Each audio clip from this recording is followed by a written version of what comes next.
evening and welcome to ITV News Meridian. Tonight's headlines here in the south.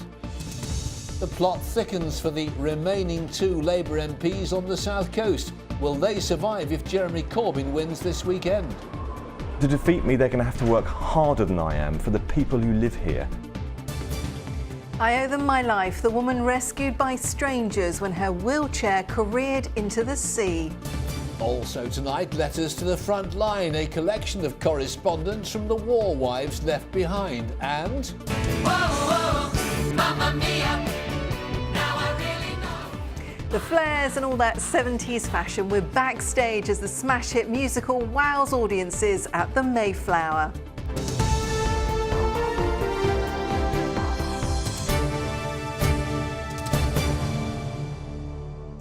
Good evening. They were voted in by the people of Southampton and Hove, the only two Labour MPs on the south coast. But the question tonight is, will they survive if Jeremy Corbyn wins this weekend? The Hove MP Peter Kyle, who gave a vote of no confidence in Mr Corbyn, and Alan Whitehead MP for Southampton Test, who resigned from the shadow front bench, could both be ousted.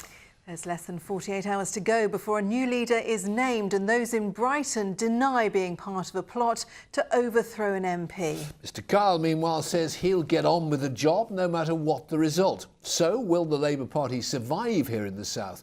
Tom Savides has our report. That Peter Kyle is duly elected as a member. As Labour crumbled at the last election, Peter Kyle managed to win the seat of Hove. It's been great to see so many people voting today. He's now one of only two Labour MPs on the south coast, along with Alan Whitehead in Southampton.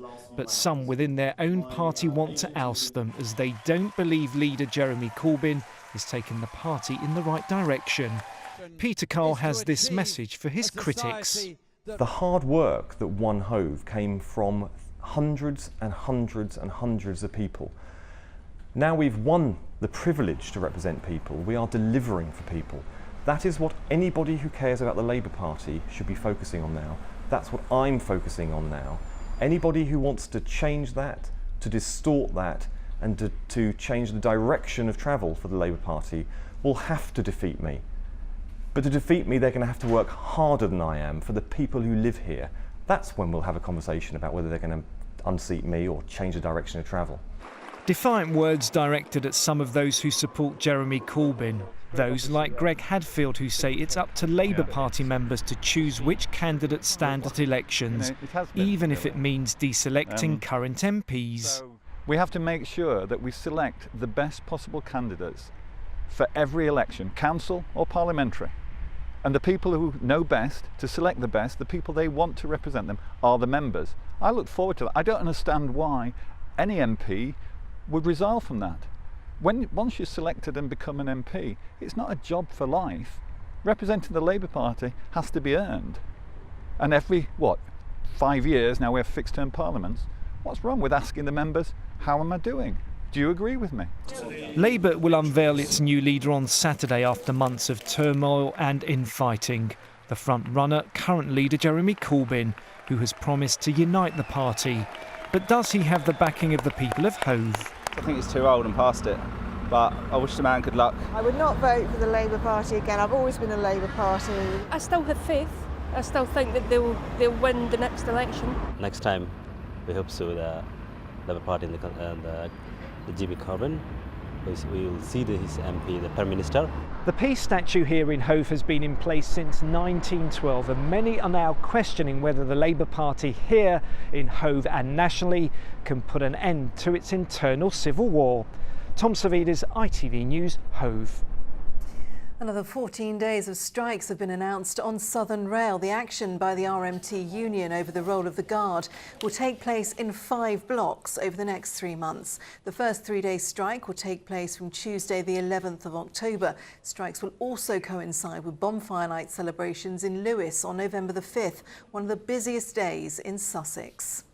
Almost 270 people have been made redundant after a car dealership based in Hampshire went into administration. City Motor Holdings has 8 sites across Basingstoke with another 5 in Berkshire. A large number of used cars on the market is being blamed. A man from Basingstoke who drove the wrong way down a motorway and crashed into another car has been jailed. 35-year-old Christoph Stopko seriously injured two people on the M20 in Kent in April. He said he didn't sleep or eat properly for 49 hours before the crash. He was sentenced to 32 months in prison. The family of a woman found dead in a flat in Bournemouth last Friday have paid tribute to her. Hayley Dean died from a serious head injury at the flat on Derby Road. Her family say she was a bubbly and funny girl and adored by everyone she met. 50-year-old James Darcy from Bournemouth has been charged with murder. A road in Bournemouth had to be closed after a sinkhole opened up. The hole, a foot wide and up to 8 foot deep, was discovered on Downlands Road in East Howe. Wessex Water have been investigating. Now, would you jump into a raging sea to save a stranger's life? Well, tonight, a woman from Brighton says she owes her life to passers-by who saved her from drowning. Sally Whitney is in a wheelchair. She was out with her dog when she slid down a slipway in Brighton and into the water. It's thanks to the bravery of strangers that she survived. Andy Dickinson has a story. Sally Whitney, with her assistant's dog Ethan and carer Gigi Linatat, joins local hero Terry Boyle for a walk along the seafront to the spot where the pair helped save her life. The waves were just really, really strong, and they were kind of battering up against the ramp and battering up against the rocks. And so suddenly I was in my wheelchair, but in the water, and then I was drowning. It was here, the tide fully in, where Sally, manoeuvring her wheelchair, lost traction and began sliding, gaining speed towards the water. Gigi reached out to grab her but slipped herself, both plunged into the sea. Sally has a genetic condition that's left her unable to walk for the last 3 years. She was helpless, the wheelchair dragging her under, until passers-by intervened. I thought, blimey, like, she's going to drown if I don't go in there. Managed to get in the water and it was a job to pull her out. So then I got onto the big rocks. And it was like the waves were bashing a bit and I was a bit scared. So I thought I've got to get her out as soon as I can. It was horrible. Once another person can't walk and can't swim and they're in a water, in such a deep water and such a rough water, I was terrified. I didn't know what to do. I haven't thought about it that moment. I straight ran in and I thought, at least I'll be able to do something. But thankfully, there were so many people and they all stopped and we all helped. In all, 7 people joined the rescue. Sally since tracking most down on social media to thank them. She's still searching for one more couple who came to her aid, thought to be Spanish. A horrible situation was made right, because I now know that people will do things for one another, even if it goes against kind of personal safety and things. So I feel really, really blessed. Terry still bears the scars of being cut by rocks as he helped heave Sally from the water. She eventually passed out with several dislocated limbs. The tram lines of her sinking wheelchair still visible, testament to her lucky escape. Andy Dickinson, ITV News, Brighton. The Silent Whale in Southsea won't be back in 2017 after just one summer of business. The 110-foot ride only has planning permission to operate until the start of October. Otherwise, it could endanger wintering birds. But bosses at Clarence Pier says this doesn't allow them to take full advantage of the tourist season. And it's looking unlikely that the Bournemouth Wheels Festival will return next year, despite attracting more than 1 million visitors since the event began in 2014. Bournemouth Council hasn't been able to find a sponsor. You are watching ITV News in the Meridian region. Coming up. Here we go again. A hit in 40 countries, the ABBA musical Mamma Mia comes to the south, and we're backstage with the cast. For more on all of our stories, head to itv.com/Meridian. Any views or any news, call us 0808 1010 095 or get in touch via Facebook. We can always send it a tweet at ITV Meridian.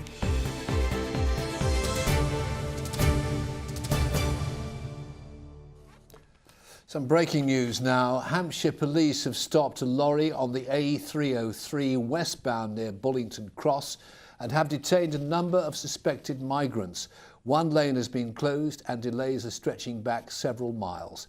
It's the second time in recent weeks officers have intercepted a large group of migrants on that stretch of road. £90 million is to be spent improving roads in Hampshire. Some of the work will include the Winchester Road roundabout, the Crockford roundabout and Binfield in Basingstoke, and the A27 in Fareham and Titchfield. Fewer than 6,000 people have responded to a public consultation about plans for a new combined local authority in Hampshire. The Solent deal would see Southampton, Portsmouth and the Isle of Wight come together, led by an elected mayor. It's estimated the consultation cost more than £160,000. Some of the iconic landmarks in Oxford will be transformed into a Hollywood movie set this weekend as filming will take place on the next Transformers film. From 6 o'clock tomorrow morning until Sunday night, scenes will be filmed in around Radcliffe Square. Driving scenes will also be filmed along Turl Street, High Street and Castle Street. Transformers 5, The Last Night, is expected in cinemas next June. 11.5 Thank you for being there for us. And the ITV Evening News continues with the national and the international news at 6:30. Let's now get a preview to London. James Mates. President Assad warns Syria's conflict will drag on after the collapse of the latest ceasefire. Last night, rebel-held areas of Aleppo suffered their heaviest night of airstrikes in months. Why IVF treatment in parts of England may be rationed because of the NHS cash crisis. And that's scrumptious. It really is lovely. Mary Berry quits Bake Off as Paul Hollywood follows the dough to Channel 4. Join James Mates and me for that at 6:30. Extraordinary how James Mates turned into Mary Nightingale. Anyway, we'll be watching at 6:30. Now, with the nights drawing in and the trees turning brown, comes the annual headache for rail users everywhere. Leaves on the line. Although it's often something we joke about, it's a genuine problem that costs Network Rail £50 million to deal with. But one company says it's found a solution inspired by something that can be found in nearly every home. Intrigued? Don't be, because Martin Stew will explain. A new season sees a return of an old foe for rail passengers. The culprit, fallen leaves, compacted to form a smooth and slippery layer which sticks to the tracks like a Teflon coating. So the issue we've got with a train is you've got a very small point of friction about the size of your thumbnail between the wheel and the track, and if you compare that with a car tyre, which is much more like the size of your hand and is rubber to the road, the train situation is a very low friction one. That makes trains efficient when moving, but it's a problem when they want to start or stop. So for safety reasons, they have to travel slower. Meet the new weapon to scythe its way through obstructions on the line. For 20 years, these jet washing carriages have been our main line of defence, but it takes just 12 trains to travel over the clean strip of track before the problem returns, the train's slow and delays occur. Now a team of designers has cooked up a high-tech solution. So what we're basing it on is microwave energy, but it's not the same as your domestic. So it's 121 times the energy that's in your domestic microwave and focused onto a very small area, which allows the microwave to target the water molecule and change it from water into gas. And we hope that that mechanism will break down the slippy surface on the track. In a nutshell, the water molecules boil so fast they essentially explode, blowing the leaf mulch off the centre of the tracks. In time, they hope to fit their design to every commuter train in service, but despite successful prototype testing, it will take years and a lot of funding to roll out the technology. Martin Stew, ITV News. Now, when the author Midge Gillies discovered a collection of letters at auction, she became fascinated with the stories of the women left behind when their husbands went to war. So, 4 years later, she's published a book called Army Wives, and Claire McGlasson has been to meet her. Tales of bravery and the bonds of brotherhood. Letters sent from the front line tell the stories of life as a soldier. But what about the wives they left behind? Their letters were often lost in battle. Those that survived, often overlooked. And they really talk about struggling with everyday things, but also the kind of anguish of worrying about your husband not being there or coming back injured, or things around you, and how do you carry on when you're a single mum often. Author Midge Gillis from Cambridge University has been collecting letters written by army wives. And they were also actually often in quite a lot of danger in Britain. So in the Second World War, for example, one of the wives was regularly, being bombed and talking about the doodlebugs and the fear that brought to her, whereas her husband was actually in the army but in Britain, so actually in Scotland and other places that were safer. During the Crimean War, some wives travelled with their husbands to the front line. Those wives who did go, the ordinary soldiers' wives, had a really tough time because they'd be marching with their soldiers. They'd be living maybe in caves or in ditches or below the waterline in ships, or very basic accommodation. So it was a really tough ordeal for them. Today, female soldiers may have army husbands, and they have the technology to talk at the touch of a button. It does mean that your husband knows lots of details that if you were writing a more considered letter you wouldn't include, and that can be quite stressful in itself, because he can't do anything about fixing the fridge if it's broken or helping your son with their homework if he's out in Afghanistan. Even today, Midge says, husbands and wives still take the time to write, which is good news for historians in the future, who will one day be reading their letters of love and longing. Claire McGlasson, ITV News. Fascinating. Now, we all know that eating 5 a day is the key to having a healthy lifestyle, but the benefits of fresh fruit and veg were first discovered by a pioneering naval doctor. Yes, it was James Lind who came up with a cure for scurvy. Before then, more sailors were dying from the disease than were being killed in battle, as Richard Jones now explains. This 3D image of a Tudor sailor just released as part of a new project by the Mary Rose shows the damage caused by scurvy. The result of poor diet and malnutrition, the disease plagued the Navy for hundreds of years. On Henry VIII's flagship, meat, fish and beer were on the menu, but little in the way of anything fresh.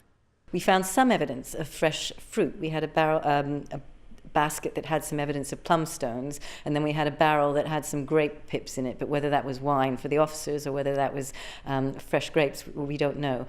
A few sailors did realise that citrus fruit kept them healthy, but it was clinical trials by naval surgeon James Lind which finally proved their beneficial effects. He tried out a variety of cures on 6 pairs of patients. One had citrus fruit, one had cider, one pair had seawater, one pair had a very dilute solution of sulfuric acid, which can't have been very pleasant. Lind described his findings in a book, but it was more than 50 years before the Navy ordered every sailor to be issued with lemon juice. He failed to gain much credit for his work, and his name was largely forgotten everywhere except in the Navy itself. He had the luck to be one of the first to make such a thorough description and record of what he'd done, but he had the bad luck not to be a very good self-publicist, and I think that's partly why his work went under for so long. He is better known now, and a road at the Royal Hospital Haslar in Gosport has been named after him.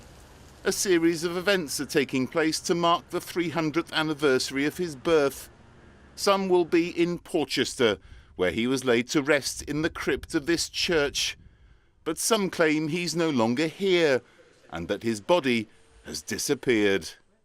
It's long been thought that Lind's remains aren't here at all, and there are various theories. Were they taken to a family vault on the Isle of Wight, shipped to America, or even stolen by body snatchers? The mystery could soon be solved. The floor of the church is being removed next year, so underfloor heating can be installed. When the wooden floor comes up, hopefully in January, who knows what we might discover underneath. It would be a good opportunity to search about in the vaults and crypts just for this mystery to be solved. Whatever became of James Lind, he's still recognised, both as the father of naval medicine and as the man who laid the foundations for the healthy diet we're urged to adopt today. Richard Jones, ITV News. Right, time now for sport. Southampton booked their place in the 4th round of the EFL Cup last night. They took the lead when Shane Long was brought down in the area by Martin Kelly. Charlie Austin stepped up to score his 4th goal in a week. Very nice. And in the second half, Long went close, but 20-year-old Jake Hesketh followed up to score his first ever goal for the club, and it was a cracker.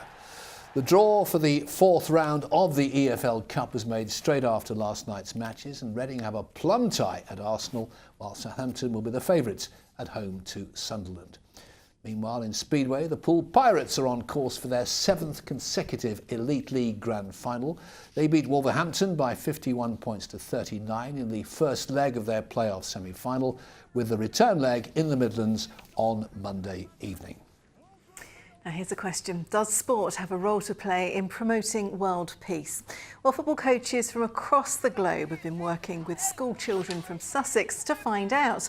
The Football for Peace event was held at Brighton University. The international training camp uses sport to bring together people from different countries and different cultures. We've evolved this, what is a very distinctive methodology, which is based on using sport to introduce certain sets of values to children, to help them understand each other better, to trust each other, to be more responsible, more respectful. Me, I come from Africa. Sometimes when we play football, we have some difficulty to be at peace, you know, fair play anyway. So I like this section. I think so in the future we will be at peace to our football. Which brings us to the story of a young football team from the Meridian region who are used to tough opposition, but none quite like Tough FC, a group of teenagers who help young people at risk of being radicalised. Yes, and as Rags Martell explains, Tough has the backing of some really big international names, including, would you believe, the Pope. This is a football match where the most important result is off the pitch. No matter if you're white, black, Indian, Somali, anything, you're all the same, and you're all human. Samil and Sahil on a wing. Tough FC are a football team with a difference. They use the game to fight extremism. 2, 3. Let's go, lads. Their name stands for the unity of faiths. What do you learn about integration being part of this team? Treat everyone equally. How often do you hear of people getting tempted by thinking about going to Syria? It's a thought that not many people like to experience, but Tough FC is what unite us all together just to think about football, like our main thing. How vulnerable are young children to radicalisation? I think they're very, very vulnerable. I think children are exposed to social media, and social media has a world of places where these kids can tap into and lure them into a world which they didn't want to go in the first place, because children are very innocent. Good luck, good luck. At the end of the day, we do come from a typically white middle-class area, and actually these kids don't really ever get any exposure of different cultures, different religions, different races. So you're like fully Somali? After the game, a workshop where both sides get to know each other. Through meeting Murad, have you noticed that actually he's no different to you? Yeah, I've noticed that all of these boys, whether they're white or black, are all the same. They don't care who they are or what colour skin or what religion. Everyone's the same and you can all be friends with anybody. Tough FC have some high-profile supporters, from Maradona to the Pope, who even blessed the team. And fighting fundamentalism through football seems to work. This charity says it stopped more than 30 children who were in danger of leaving and going to Syria. Left back. This unity of faiths is working so well, President Obama has invited the charity and the children to the White House. Rags Martell, ITV News. Brilliant idea. It's been a hit in more than 40 countries and involves lots of sequins, tears and laughter. Yes, we're talking about the musical Mamma Mia, based around 24 of ABBA's most famous songs. It has arrived at the region's biggest theatre for a 4-week run, and Christine Alsford went to meet the stars and take a look backstage.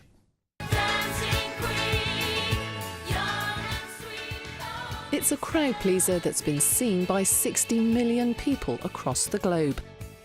And for the 3 leading ladies, Mamma Mia is a dream job. We have loads of fun, don't we? It's so uplifting. You sort of, especially if you come into work and you're feeling a bit tired, get on stage, woo, it's great. I was cheated by you, and I think you Number one, great story. Number two, great music. What else do you want? The casting does change. Current on-stage chemistry comes from strong friendships behind the scenes. There's something kind of magical that happens if you are properly friends, and I think that's what the three of us do have. So Well, it's great. one thing less to play, that you like each other. Yeah. Because we like Yeah, each other yeah, so that's already much, a you know what I given. mean? The whole slick production is kept on track by an impressive backstage crew. So, Ali, you've got some of the key costumes in this area. We have. This area here is what we call the Dynamo's quick change area, where the three leading ladies get changed. This particular section here is Sarah, who plays Donna, and this is one of her costumes here. A lot of sequins. They look a lot more fetching on the stage with the lights. The stars are probably the most lethal thing in the show. They're quite sharp, and we have more accidents from those than probably twisted ankles and things like that. And what do they have on their feet? On their feet, they have these wonderful boots, Super Trooper boots. They've got these metal things here that we call rock stops, which actually stops the heel from being weak and going underneath.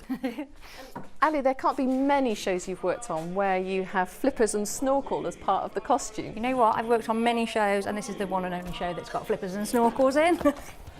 And who wears all this? The Ensemble Boys in Sky. They're kind of like on a stag party, and they're off diving for pearls. The show's renowned for the type of audience it tends to attract.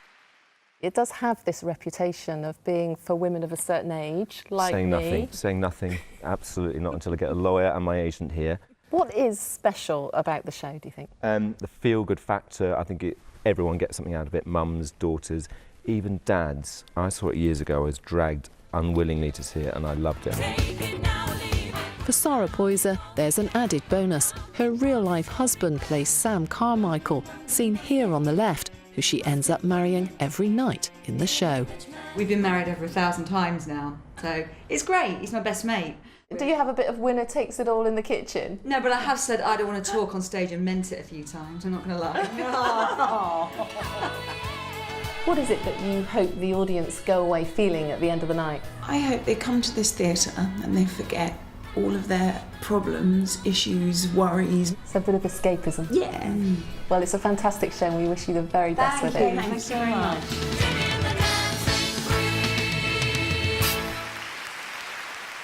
She's absolutely right. It really is a carefree musical. And do you want to hear something really sad? Yeah.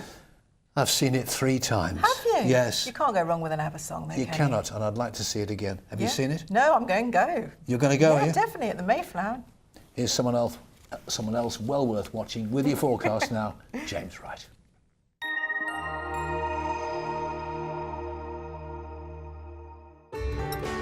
From blizzards to pool, driving through Europe. Eurotunnel the Shuttle sponsors ITV Meridian weather. Good evening. Took a while, but we eventually saw lots of sunshine today, and hopefully there'll be more to come over the next few days. But remember, it's autumn and we can expect some wet and windy weather at times, and unfortunately the next lot is heading towards us. This little system, he's going to start pushing into the western side of the UK, take a little while to get to us and then cross through us Saturday night, hopefully into Sunday. Ahead of that then, we've got clear skies overnight tonight, courtesy of the evening sunshine. As a result, well, we could see a little bit of mist forming because of the murkier weather early, particularly out towards the east there. Elsewhere, well, temperatures into single figures in places, possibly well into single figures in rural parts. Tomorrow morning, they're not looking too bad. Some lovely sunshine around to start the day. And then as we head into the afternoon, bit of fair weather cloud bubbles up, but really nothing to worry about. And temperatures, well, maybe a touch cooler, 16, 17 degrees, which in the sunshine won't feel too bad. Looking ahead to the weekend then, most of that rain will dodge because, like I say, we'll actually get that overnight into Sunday, but it will be breezy for a while, then showers on Monday. Eurotunnel the Shuttle sponsors ITV Meridian weather.